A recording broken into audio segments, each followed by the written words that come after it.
Raila Odinga to the stage. Thank you.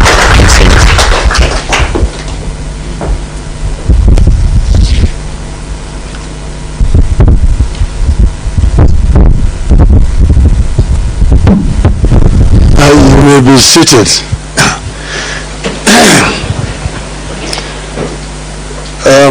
Honorable Ministers, the Special Envoy, distinguished delegates, ladies and gentlemen, good morning.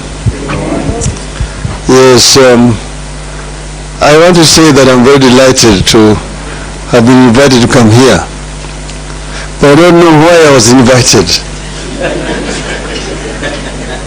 I think it's because, I'm a candidate for the AU chairmanship.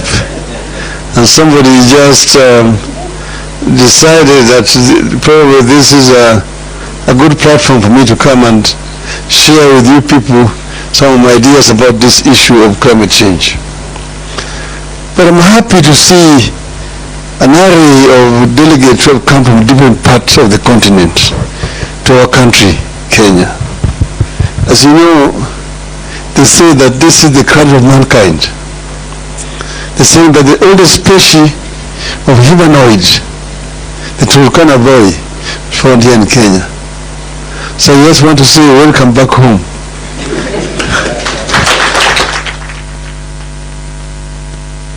Well, we are talking about climate change, and we just like a stuck gramophone. You go down and round and round, because it's the same language we speak year in, year out. But maybe that is a subject for later. For now, I just want to say that it's my pleasure to be part of this great and noble occasion where Africa sits with partners through the platform of African Green Climate Finances, designated National Authorities Network, to discuss climate change and how to respond through accelerated access to climate change, climate finance. We are here to exchange ideas on a common problem, the view to develop a common approach and a common solution. I take note that AFDAN has been established to enhance mobility of climate finance, make it more readily accessible to support Africa in enhancing adaptive capacity and building resilience of our people, both in the rural and urban setups through locally led solutions. I'm aware that AFDAN is already recognized by the Committee of African Heads of States and the government on climate change. This gives it the right leverage to undertake its role. Climate finance has been here with us, but access to the finances remains one of the biggest challenges in responding to climate change. I say that will sound like stuck gramophone record. Because as you know, I was in COP15 in Copenhagen. I was in COP16 in Cancun in Mexico. I was in Maputo. I was in Paris. Two years ago, I was in Sharm el-Sheikh. From COP15, from Copenhagen to Sharm el-Sheikh, it was the same language. Year in, year out. You go all the time going there to whine, to cry. This is why I'm saying that we sound like a stuck gramophone record. The more the things change, the more they remain the same. The continent continues to face some areas of challenges associated with adverse climate change effects.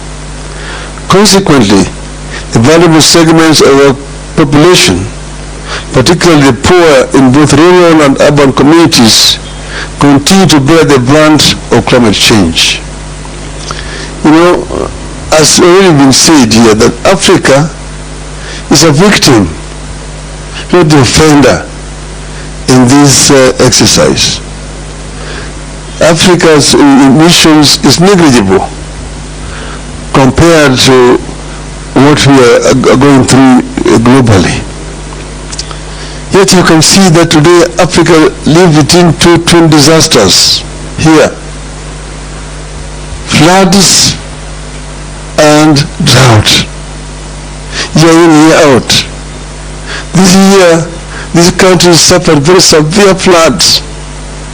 A lot of infrastructure destroyed. Many people displaced. Up to now, people are still suffering from the consequences of just recent floods. Down there, as we were going through floods here, down the south, there was the drought. They went through very severe droughts in the south. And this happens across all the continent, year in, year out. So we are victims. Yet the offenders themselves keep on using language. They come and use nice language, but that's all it is. Resolutions are passed, they just ignore. So we need to find a way of forcing implementation of resolutions which are passed. It means that one such fundamental issue is the promise by the rich countries to play their part and help the countries that contribute the least in greenhouse gas emissions into adaptation. Because of the failure to translate the promises into reality, Africa as a continent still has challenges with access to some of the climate finance sources, such as the Green Climate Fund, Global Environment Facility, Least Developing Countries Fund, Adaptation Fund, Climate Investment Funds, as well as the bilateral and multilateral development partners, which are all well-established avenues for accessing climate finance. Consequently, Africa can only access 4% of the climate finances, which is way below the impactful finance. With rapid urbanization of our continent and the development trajectory, Africa has an opportunity to chart its own pathways, which will ensure that African cities adapt to climate challenges. Because Africa is urbanizing fairly rapidly now. But urbanization is a global phenomenon. Even in Europe, urbanized. European society was also fairly rural after the Industrial Revolution. That rural and urban migration started, and it was not forced. It came gradually, but eventually they planned it and they managed to manage the cities well. Here, at independence, new leadership in the continent was completely ignorant of what was going to happen. Immediately after independence in this country, there was rural urban migration in the 60s. People were coming to the cities. But then the government at that time asked people to go back to land. There was an order by the head of state then that people go back to the land. Rudi mashambani in Swahili. Even songs were coined. Mzee kasema rudi mashambani hakuna kazi. Mzee kasema rudi mashambani hakuna kazi. People went back to the mashamba. They had nothing useful to do. Started again gradually coming back into the cities. But because the government believed that the order was going to be obeyed, there was no planning to respond to this rural urban migration. People coming up and started putting up temporary shelters to live in. These shelters eventually grew up and they are now Christian informal settlements, read slums. That is how slums begin to grow in most of our urban areas.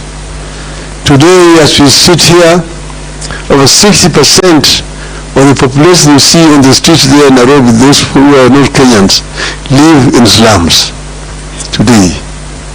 Those who are unplanned settlements, where there are no sanitation, there are no roads, there is no electricity, there is no water. In some of those sanitation habitations, the coastal say there's no toilets. There's what they call the flying toilet.